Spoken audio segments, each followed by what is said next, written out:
have been a few notable anniversaries we've marked in this match. 50 years since India's historic win, the first India test here since Alistair Cook's farewell 100. Today we're going to mark another anniversary of a very different kind. 30 years ago, can you remember it? 30 years ago, the first Gulf War, the dissolution of the Soviet Union, the end of apartheid. 30 years ago here at the Oval, one of the most famous pieces of broadcasting took place. It wasn't commentary on a dramatic wicket or a moment of cricket history. Instead, it took place during the review of the second day's play in the fifth test between England and West Indies, with Jonathan Agnew and Brian Johnston. Both of them at the end out, most extraordinary way. He knew, this is the tragic thing about it, he knew exactly what was going to happen. He tried to step over the stumps and just flicked a bail with his right He more or less tried to do the splits over it, and unfortunately the inner part of his thigh must have just removed the bail. He just didn't quite get his leg over. Anyhow, he did very well indeed, batting 131 minutes and hit 3 fours. And then we had Lewis playing extremely well for his 47 not out. Agars, do stop it. And he was joined by De Freitas, who was in for 40 minutes, a useful little partnership there. They put on 35 in 40 minutes, and then he was caught by Dujan Walsh. Lawrence, always entertaining, batting for 35 minutes, hit a 4 over the wicketkeepers. Agars, for goodness sake, stop it. Yes, Lawrence played extremely well.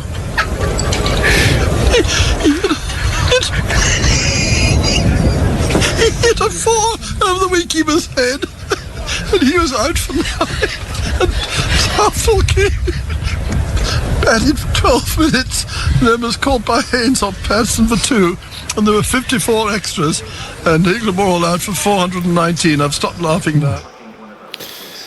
Never fails to make you smile. It's the wheezing laughter, I think, that gets to me. What we're going to try and do during this lunch break is sort of bring you the inside story of the Lego. We've got Agars here, 30 years on, from what was his first summer as BBC cricket correspondent. Sadly, Brian passed away in 1994, but we're delighted to welcome his son, Barry, to the box. We also have on the line Peter Baxter, who was the Test Match special producer at the time, and not quite so enamoured with the Lego at the time. We'll find out. We'll get Peter's take on that in just a moment. And as we mentioned, we want to hear from you as well. Here's an email from Keith Nicholas. He says, I was lucky enough to hear the leg over live. I was driving back from a business meeting and I stopped at the Membury motorway service station to grab a cup of tea. I got back to my car to hear Jonathan Agars start their review of the England innings. I laughed so much I couldn't remember how to start the car. And he says the man in the next car was also listening because he had tears streaming down his face. I mean, it's an incredible moment. I mean, let's set the scene first, Jonathan. You started as correspondent that summer. It was also, the other thing as well, I mean, it was a fantastic test match, and it was the first time England had sort of stopped the West Indies beating them at home since 1969. It's a great game of cricket, second day.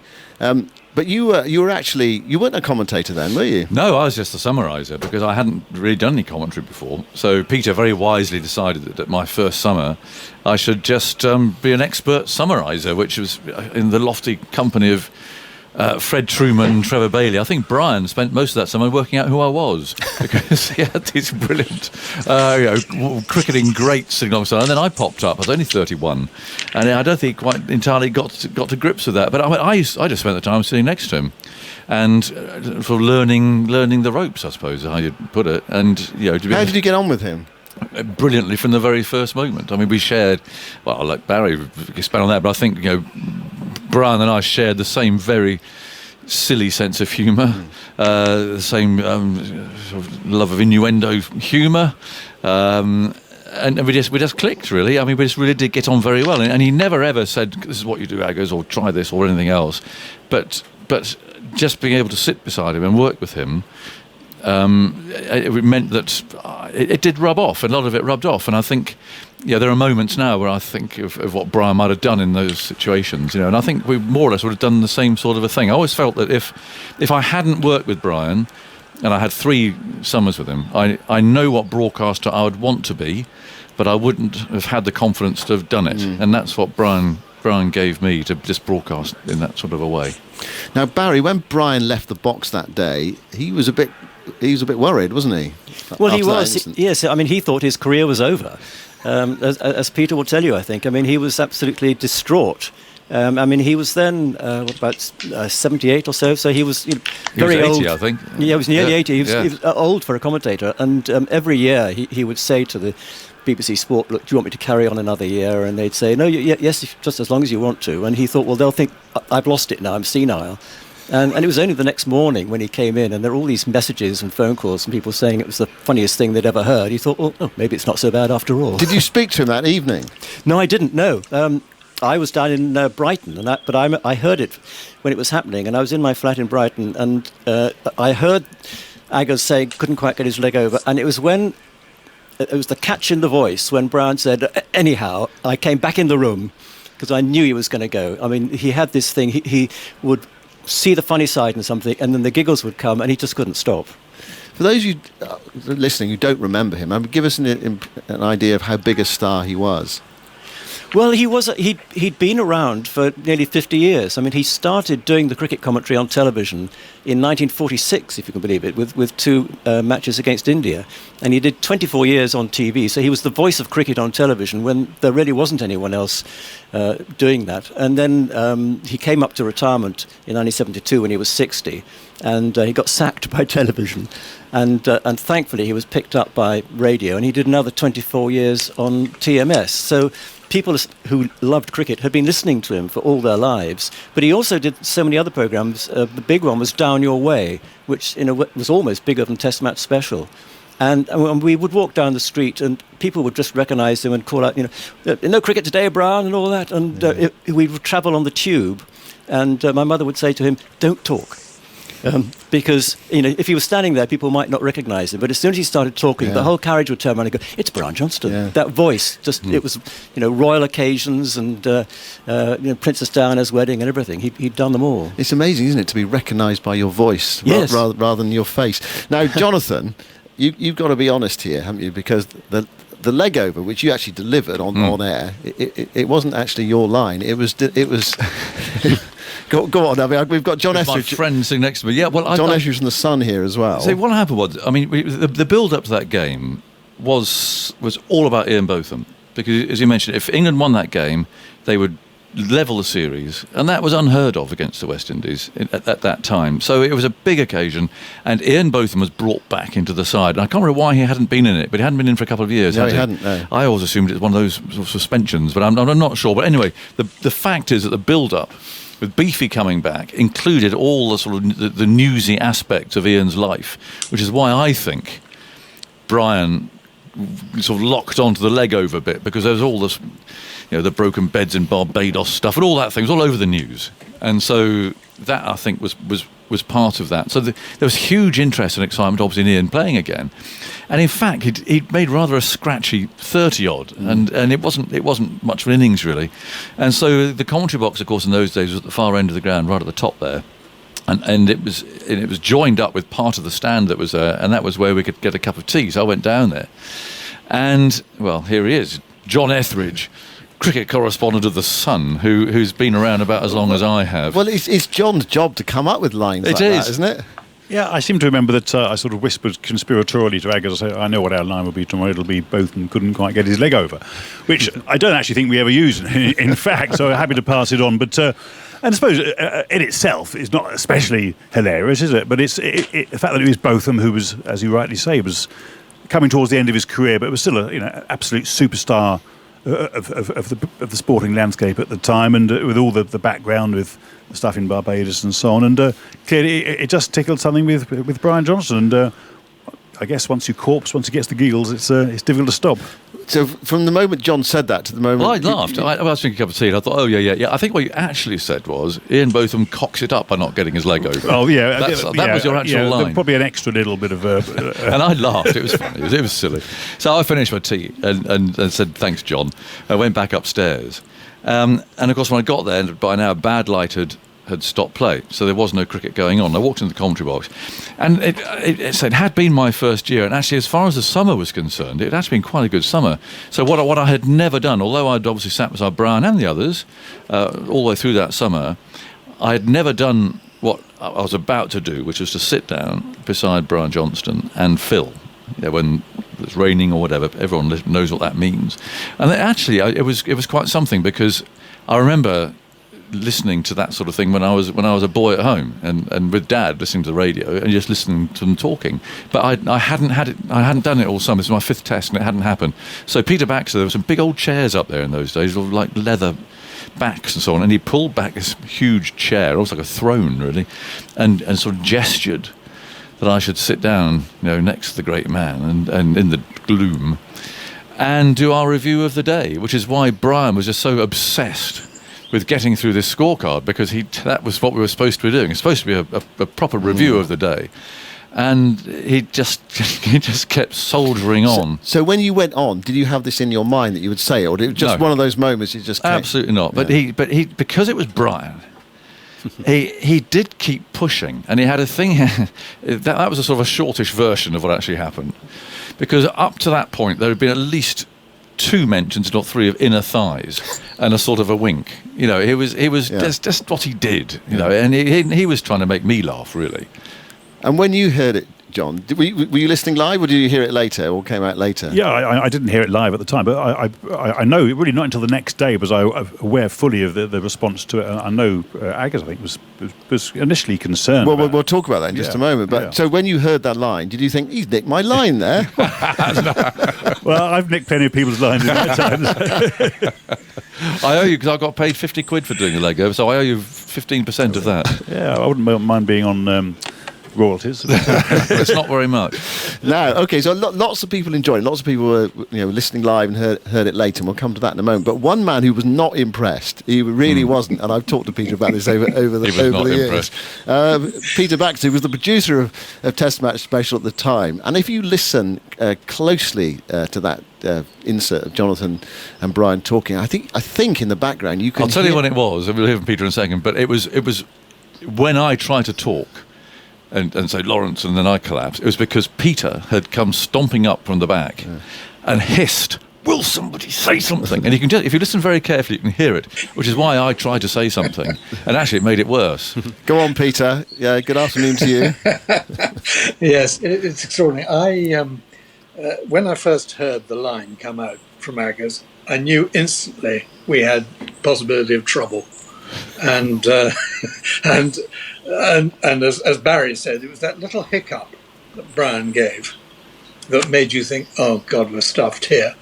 And he carried on amazingly. And he always said afterwards, for 30 seconds, he was more professional than at any other time in his career. Unfortunately, it was only for 30 seconds, during which time I was determined first that no one should catch his eye. Because I remember interviewing him on his 70th birthday. And every time we caught each other's eye, we just crumbled. And eventually, I think on the 7th take, by studying the wall, we managed to get through it, not looking at each other at all. He was hopeless. So the big thing was to make people lean back in their chairs. Tony Cozier was on one side of Aggers, I think, writing his report for the day. So I made him lean back in his chair, and he had a sort of an amused smile on his face. Bill Frindle was so busy, I don't think he'd heard it, but I made him lean back. And then I thought, we might just get away with this. And then Brian obviously reviewed it in his mind and went. Frindle totally, snorted, I think, is what did it. Well, I still don't think he quite heard it, because I think the snort would have been rather greater had he fully heard what happened. He was just aware that something was going on. There was a giggle starting. So why were you so unhappy, Peter? I mean, I know you want the programme to go sort of fluently and that sort of thing, but... Look, I mean, a producer's job, and Adam will tell you this, the basic job, before anything else, is to keep that meter ticking. Something's got to be coming out of the loudspeaker. And when it isn't, you have failed, really. That's what it is. And for rather too long a time, nothing was coming out apart from a bit of wheezing.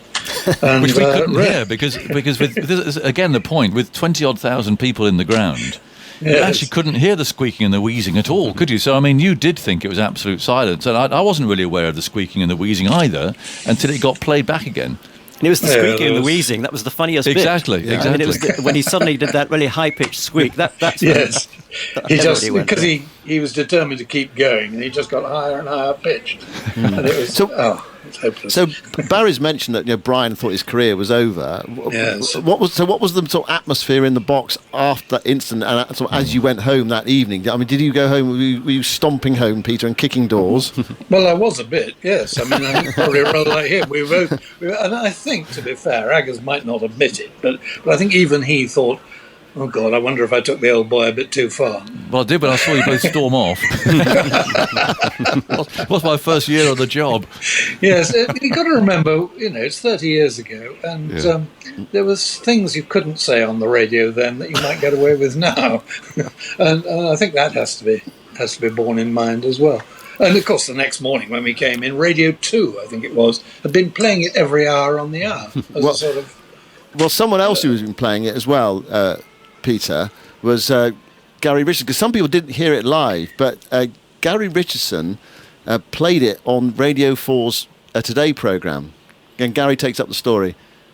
Well, 30 years on, the leg over moment is still incredibly funny. It was one of the great moments on BBC Radio. And what I find fascinating is that no matter how many times you hear the clip, you always laugh. It's a bit like the famous scene in Dad's Army. You know the punchline is, don't tell him, Pike, but you always laugh. I was listening actually live to the TMS broadcast when it happened.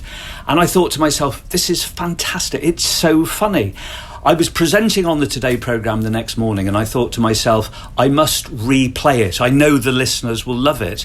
And of course, in those days, there was no social media. The clip hadn't been played millions of times on Twitter. So when I rebroadcast it the next morning, it was very fresh to our listeners. It was like it was being broadcast for the very first time. The reaction I got from people was incredible. They absolutely loved it. It was one of the great moments on BBC Radio. And of course, in those days, Brian Johnson was so very popular on Radio 4 because he was one of my regular contributors doing the cricket reports. Leg over moment, fantastic. There we go. So when Gary played it on the Today programme, and Peter, was that the moment when you sort of relaxed and thought, actually, this might not be so bad after all? I think I did, actually. Probably I started to relax. I do remember a little later someone suggested we should put it in for a Sonny Radio Award, and I said no. Ultimately, I think it was a mistake. I don't think we can start putting those in for awards, really. But yeah, and by the time I got to the Oval, the engineers were already minting off copies of the thing onto cassettes and flogging them to their friends, I think.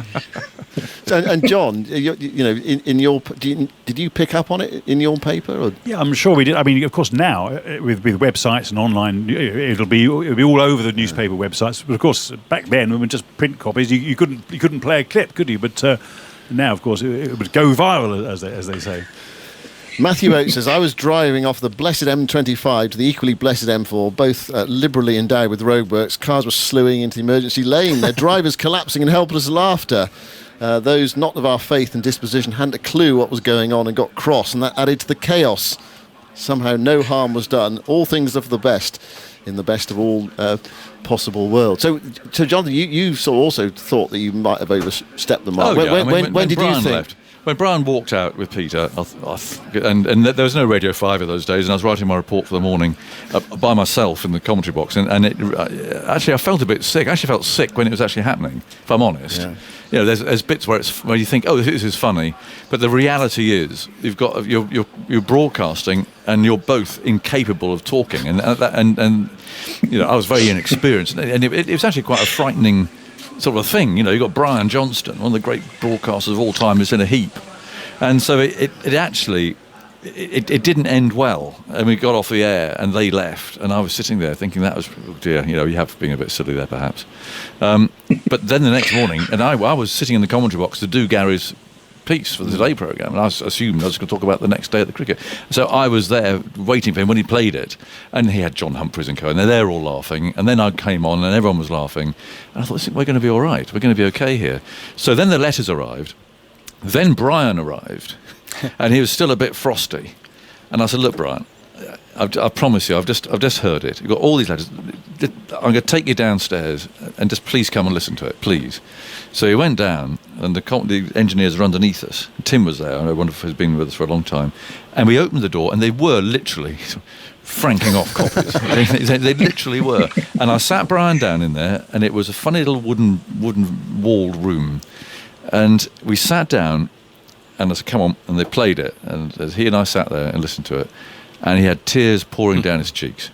And from that moment on, he was completely sold on it. He loved it. The photographs up here, it is the Brian Johnston Broadcasting Centre here. The photographs that there are there's me, Johners, Bill. They were actually taken the next day, because there was no one there to take snaps. And Patrick Eager took those. He came the next day, mocked the whole thing up. And Brian engaged in the whole thing. He took it everywhere, didn't he? When he played it, he just delighted in playing. Brian thinking now, if Brian could be with us, and so wish he was, if he thought we were still talking about this 30 years on, he'd be thrilled. He'd find it incredible.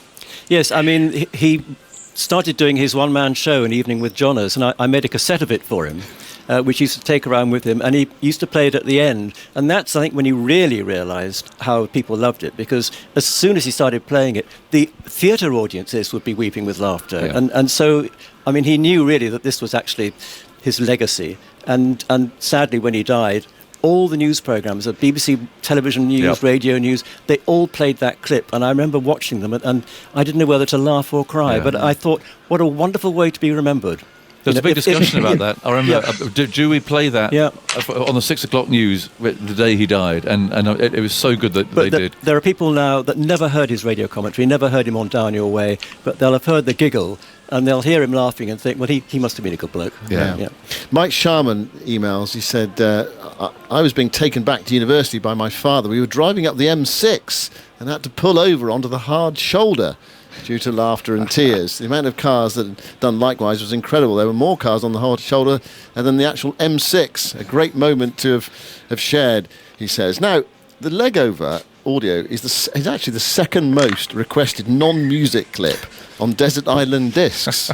And among those to do so is the impressionist and comedian Rory Bremner, who joined us. Good afternoon to you, Rory. You didn't actually hear it live, did you? But why were you so beguiled by it?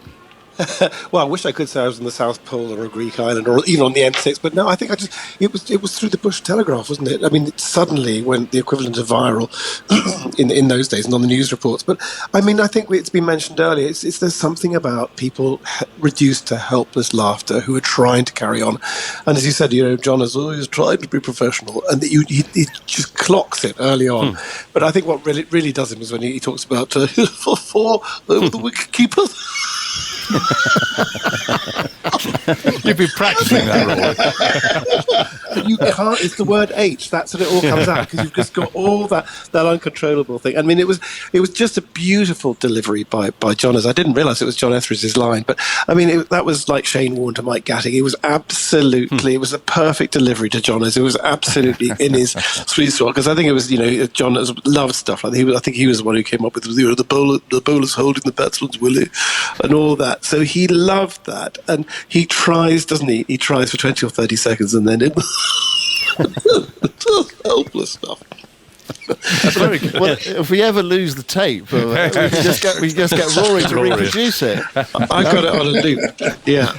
Rory, how easy or otherwise was Brian to mimic? Oh, well, he was good because he was such a character. That's why. I mean, I actually chose the clip for Desert Island Discs because, it reminded me of Jonas and that character. I mean, he loved those. Barry talked about his one-man shows, and he would say, I did a show, and somebody came up afterwards and said, I didn't think much of that. I was a bit upset, so I said to the chairman, and the chairman said, don't listen to him. He just repeats what everyone else is saying. he was just a climate of fun. And as I think John Major said, that when Brian died, he was was the sound of summer, I think. So it was something infectious about it. And I think to hear him, he loved practical jokes. I remember at Edgbaston, he had me do the View on the Boundary, and I didn't know he put Richie Benno right behind me, and he said, "Go on, do your Richie Benno." And of course, Richie was standing right behind me and said, "What about the royalties?" And John was, "Oh, there you are." Called you out. So it was the essence. There you are. You captured the absolute essence of Johners, and also. That thing about uncontrolled laughter, I think there's one other, which is when Jim Naughty tried to introduce Jeremy Hunt, and that's the same thing about somebody trying to carry on, yeah. And you just cannot help laughing, and it's an absolute pick-me-up.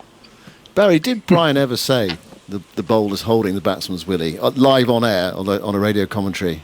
I believe he didn't, and no. Yeah, I know. Sorry, Rory. I looked it up on Wikipedia.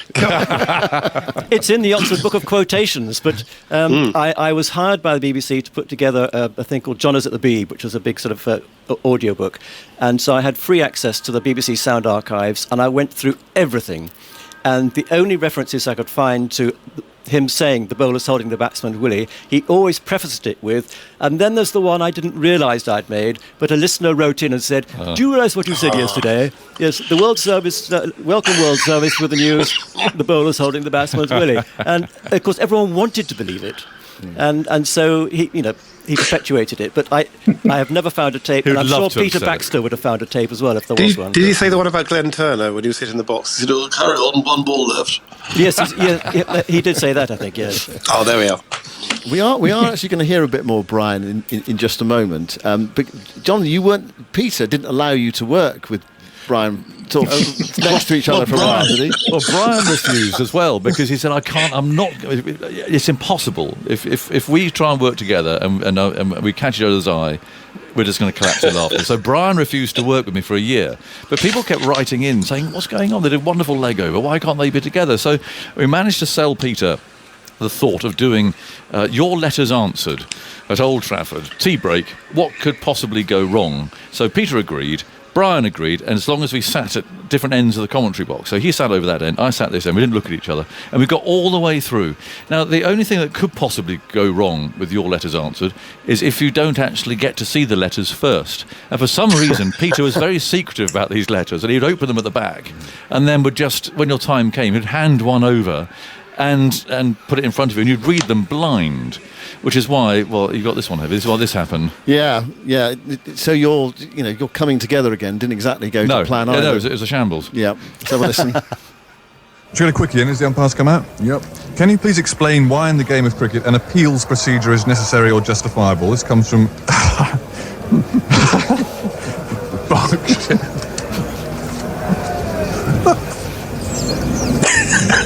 It's not the Prime Minister William Pitt, but this is William H. Titt, and he said, "Can you?"